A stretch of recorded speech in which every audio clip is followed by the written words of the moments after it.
За өнөөдөр манай энэ сургалтууд маш их үр дүнтэй боллоо. Өөрөөр хэлбэл сургалтын хөтөлбөр маань яаж бүтсэн, одоо ямар төвшөнд хэрэгжиж байгаа, үүн дээр гарч байгаа давуу тал нь юу байдгийг, сул тал нь юу байдгийг гэдэг бол бид анаад хийж ярилцлаа.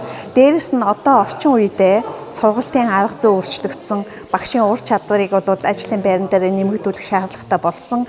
Дээрэс нь энэ дэлхийн одоо бусад улс орнуудын газар зүйн хөтөлбөрийн шинжилэл аль зөвлөө явж байгаа эдгээртэй нийлүүлж байгаад бид нар одоо газар зүйн хөтөлбөр түүн дээрээсээ суурлаад суралцахын зорилт мөн дээрэс нь сурах бичиг ямар байх вэ гэдэг талаар бол саналаа солилцсон маш сайхан үр дүнтэй хэлэлцүүлэг болж өнгөрлөө гэж дүгнэж байна.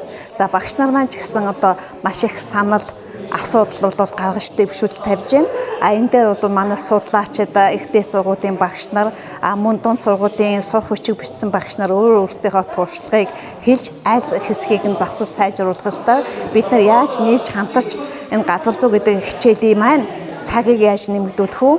Багш нарыгаа яаж тогтвор сурвалжтай ажиллуулах үү?